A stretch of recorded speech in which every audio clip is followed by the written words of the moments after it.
We are We are cultivate. Cultivate. cultivate. Cultivate. Cultivate. Cultivate. We are cultivate.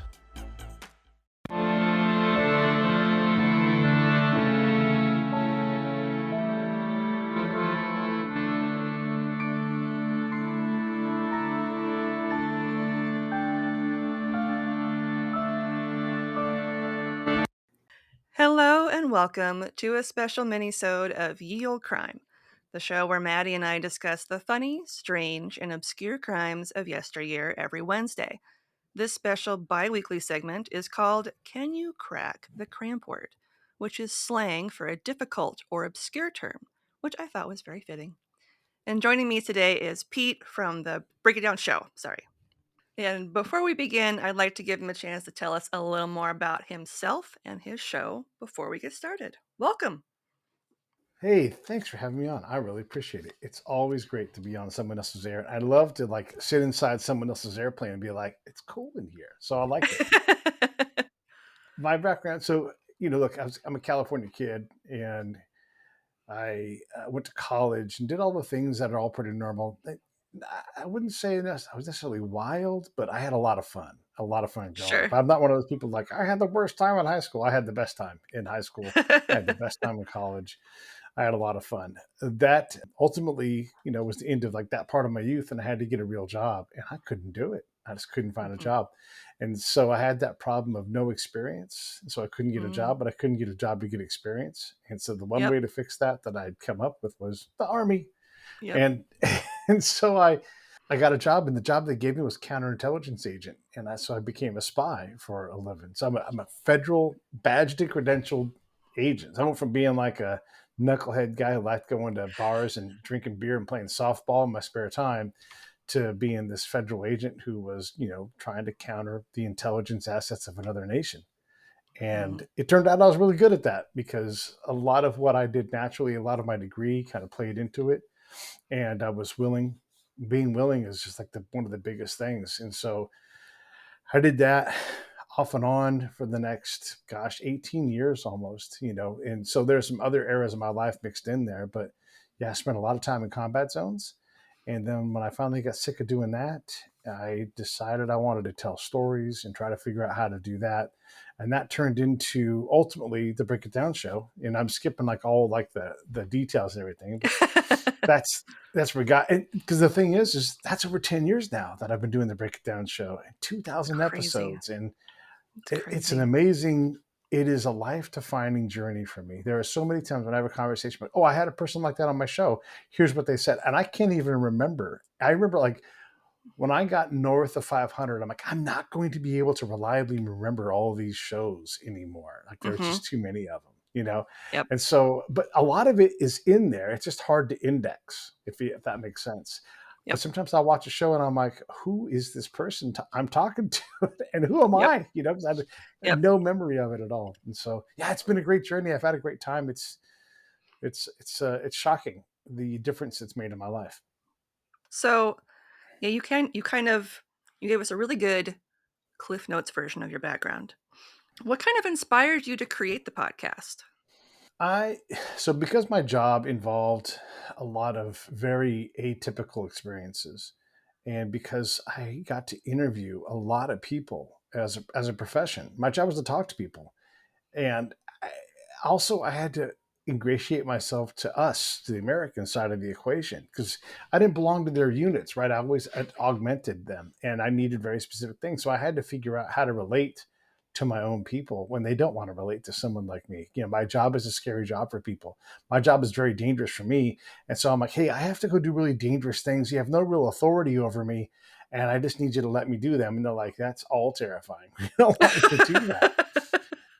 And so that led to all these adventures and just crazy coincidences, and also people that I knew along the way that had done similar things. And I'm like, I have to talk about this, because people don't understand what conflict is like, what systems within conflicts and how they work and everything. And I'm getting a little bit esoteric and academic here, but there's just so much meat in there. We typically see one little aspect of what combat looks like, and you don't realize that there's a dude like me out there trying to meet every single warlord. By the way, the Americans have warlords too, in trying to understand how they operate and how to make that pressure and that danger go down.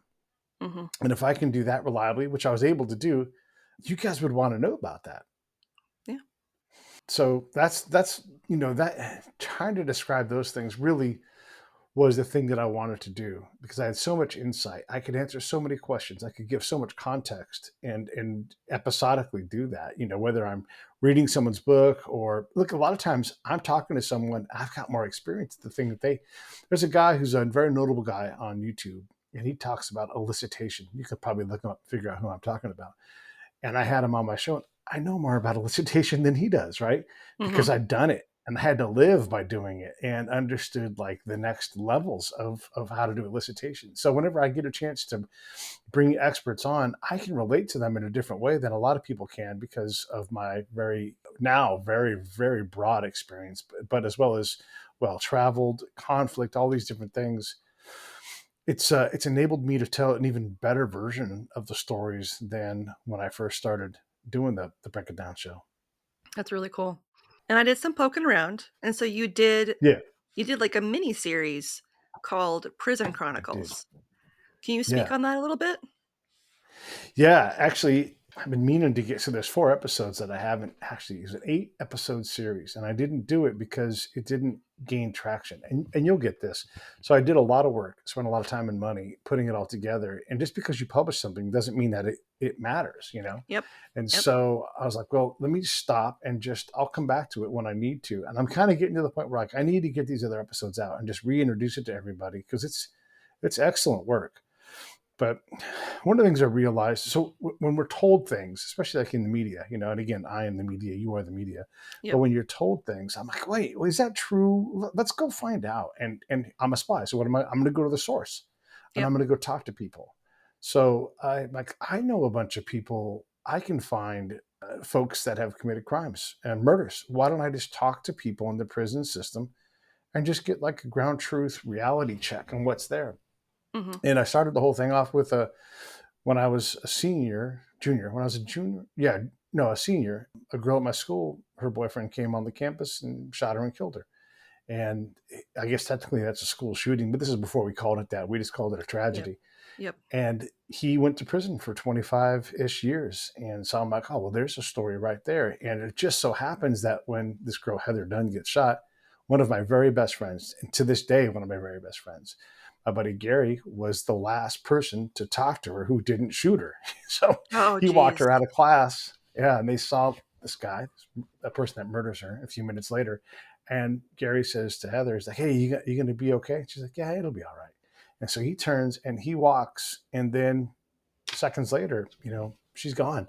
And so that's what it lets you know like how close you are to the story when you're like, that is their world, and all of her friends, their lives. I've seen them over the last decades and how they were deeply impacted and irrevocably damaged, right? Mm-hmm. But still, he gets out and he does rehabilitate and he has peers and other people that do similar things. And so I go on this journey talking with these guys about what all of this was and try to understand that system, but also the folks who work on the rehabilitation side and how do you help someone who's done so much harm? How do you help them believe in themselves? How do Mm-hmm. you push away some of the external things that are there to trap them, including the Mm-hmm. system itself? And it's a fascinating story to explore because when you look internally at the person who's committed the crime, these guys are fantastically developed. Like this person's very like, she's like a care person. She's like, I just want to wrap my arms around all these guys, Yep. but they don't need that. They've done the work. She's like, they're the most well-adjusted people I've ever come across in my life. And she works on the NGO side. So she's trying to help these guys integrate. And she's like, I can go in there. And then she works for a startup at the time. And these guys are so much more down to earth than like the people in my startup where there's just all this Yep. craziness and we're all acting out. These guys are, and so you pick up patterns. And one of the things I learned about this, these guys who committed murder or have been guilty of murder, right? None of these guys like, I didn't do it. Even though one of the guys didn't actually do it, he was there with the guys that did it. And so he picked the beef Okay. up too. And he's like, I shouldn't have been. I went there to harm somebody. We killed the wrong person. And I have to own that for the rest of my life, And Yep. what these guys said is I couldn't accept it. I wasn't mature, and so it took me about 11 years to figure out this is me. I have to fix this. This is my reality. Whether I never get out or I get out, I'm going to have to be bet 11 years, right? Mhm. To start a process of unwiring. And then they all said, I was ready to get out about the time I did. These guys are getting out at 24, 25, 26 years, And so it's, you don't expect that. But these guys were so well adjusted and had accepted their fault, whatever it was that they had done. They had worked through it in a way that if you talk to these guys, you're not going to reliably worry about them being in society. You might want to punish them more, but Mhm. we've accomplished the rehabilitation goal. So do we need to punish them, or do we now need to say how do we prevent more of that happening, or how do whatever it is, how do we continue to improve that process? So that's the Prison Chronicles. It just tells all these. It takes all these different lives, puts them together. And by the way, I was able to bring in some of my Iraqi experience and talk to Okay. people, and I'm like, this sounds exactly like another person I know from Iraq, and this person lives in a war zone. Are you saying you lived in a war zone when you lived in Sacramento or when you lived in Detroit? And they're like, well, what you're describing in a war zone sounds like where I grew up. And it's like, you think about this, like, I'm an American citizen. That's not what I want for anybody. I don't want anybody to live in No. Sacramento and have the same conditions that I've seen and experienced in Baghdad, right? Yep. And so it forces you to get out of like the, hey, they're bad people, point thing. And Yep. you go, man, how do I, there before the grace of God go I. It's really what you start to say. Yep. And I think that's one of the cool things about the Prison Chronicles is I came to those conclusions because I didn't know what I was going to find when I talked to these guys. Yep. But it's a marvelous ride. I just need to get more people to pay attention to the work, and I haven't figured out how to do that because you can make something great, but you Yeah. can't always rely on getting anybody to show up to it. Yeah. It's like you could have the coolest water park ever, but if nobody Yeah, comes, it doesn't mean anything. yeah, So, yeah. yeah. That's the truth. But that's fascinating. That sounds really cool. So, I hope you do release the next 4 episodes and finish the series because that sounds awesome. Yeah. Is there anything else you would like people to know about you before I give you some fun slang terms to try to guess the meaning of? The Break It Down show is one thing that I do. I'm getting into making documentaries and movies now, and that's an outcome from my show that I didn't. It's not unexpected, but I didn't expect it to get here, and here I am, 10 years in, and I'm like, oh my god, I'm becoming a filmmaker. So Yep, this, that's cool. these shows have a lot of outcomes, and if you neck it down so much that the outcome that might be your outcome isn't able to get through that cone, just do this for a while and just get a Yep. little crazy and just see what happens. All right. Well, are you ready to try and see if you I can guess. guess some? All right. Yeah. Yeah. I kind of sprung I'm this in no on way you, prepped for so this. This is going to be fun. yeah. Okay. I just kind of sprang it on you, so we'll Yeah. see. And half the fun is getting it wrong. So don't Okay, feel good. bad if you And don't I'm get it going to right. totally screw this up. Yeah. Here we go. Let's have You're a gonna good be time. great. It's gonna be great. All right. And I can give it to you in a sentence. So Okay. for to see if that'll help you. But your first term is in for patter. In for patter. Hmm. Patter. I sound like a Yes. spelling bee Yes. kid. I guess maybe it's Gilbert and Sullivan patter songs stuff, and you feel like I'm down for that. Maybe that's what I'm going to say. In for patter. In for patter. In for patter means when you're waiting for trial. So when you're like sitting there and like the person you're waiting for the counsel to Yeah. talk and the witness statement and then the summing, you're just that's you're in for patter. You're just waiting for Oh, all the things to finish up so you can actually get to the sentencing part of the trial. I gotcha. Well, there you go. So yeah, not a patter song. Okay, great. Nope. Oh, so not Largo Alfactorium from the Barber of Seville. Got No. that one wrong. Sorry. Your last term is buffer lurking. So like buffer, like buffering, and lurking, like I'm lurking around a corner, creepily lurking. Yeah, I mean, I'm just gonna assume that it means looking at girls' asses, but that's just me, you know, because dudes have always been dudes. You're on kind of like the right track. Oh, good. Buffer lurking is another way of saying dog stealing. Okay. So, All right. and they also called it like tyke lurking, and tyke, I guess, was Oh. another name for like a dog way back Hmm, when. hmm. But Yeah. yeah, apparently dog stealing was a big enough thing where they were like, we need to have code words for it, I guess, because it's Yeah. such a thing. But That's hilarious. Yeah. yeah. Wow. I don't know how to speak English. It's proven. You can say to somebody and they'll be like, "What are you talking about?" Well, one of my projects involves the 1880s and dudes who are boxers, and they for sure. And so I have someone in mind to help us understand the language, and Mhm. it's stuff like that that you don't want to get it so right that we don't understand what the hell's going on screen, but you do want to get the nature of it in there, right? Yep. And that's why I have a person I'm thinking about for that. So there you Yeah. go. It's a great lesson for me to Yeah. keep in mind that there's some crazy terms out there. Is it the bare knuckle boxing or is it like with the actual gloves? You know what? It's funny because there is a discussion about that. So it's a fight and they agree to gloves, right? But when the Okay. fight actually happens, the one guy's like, "Oh, what happened? I didn't bring my gloves. I guess we'll have to go bare knuckles," you know. And then the other guy's like, Oops, "No, a no, doodle. you buffer lurker, you're gonna have to use gloves." And so some other guy's like, "I have gloves," and so he puts these gloves on, and they have seams on the knuckles, you know, and so it's just a bloodletting. Oh my god, it's Oh crazy. god. So it is. It's a good question because you're right on like the beginnings of gloved boxing as the standard, you know, but Mhm. right there, bare knuckles was still happening. It's a wonderful story. I hope I get to make the movie. It seems like it, but long way to go still. Yeah, I'll be very interested to learn more about it because yeah, that like boxing, bare knuckle or with the gloves, like it was all just like crazy. And if you think Yeah, about like what they considered like peak physique for boxing back then versus what we consider peak physique for boxing now, it's like night and day. Like yeah, if you were 200 pounds, you were almost too big to like yeah, be boxing. It's funny. Yeah. yeah. And the guys wore tights, like what we would Yes. think of like big time wrestlers, you know, like tights, like full leg tights, like yoga pants, tights. Yep. And yeah, and they would stand there with their hands, you know, like this, you know. Yep. Yeah, Yep. With their like cool little mustaches and they would have funny names and for yep. sure.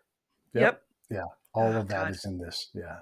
I love Yeah. it. I I can't I love it. can't wait to tell the story. But yeah, I love buffer lurker. That's hilarious. I'm gonna use that on people. You buffer There you lurker. go. Because now it can mean whatever I want it to mean. There you go. They won't know. All right. Well, I would like to thank Pete for joining me today for Can You Crack the Cramp Word? And before I let you go, can you please Yeah. tell our listeners where they can find you on social media when new episodes of your show come out? So my show is mostly at noon Pacific, but sometimes it's not. So you know, look, the best bet is to follow and subscribe. I wish I don't ever say on the show because I mean, come on, I know. don't we all know that by now, right? Yeah. Yeah. So yeah, Pete A. Turner on all social media. You know, my show's available in a lot of places. I push people to YouTube. I don't know why. That's just the place I push them to. But if you want to go there, you're welcome to go there. But I'm on X a lot. And really, I've tried to back off on most of the social media things. I used to always go like stake my claim on whatever it can. I don't even bother with that anymore because it's just a waste of my time, you know. So if Yeah. you want to get a hold of me, I'm glad to have you get a hold of me, Pete at breakitdownshow.com. You can email me there. I mean, you want to reliably get a hold of me that like that.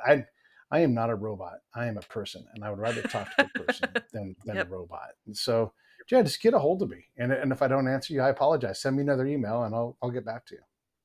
Well, on that note, as always, I'm Lindsay, and I'll see you next time with another tale as old as crime.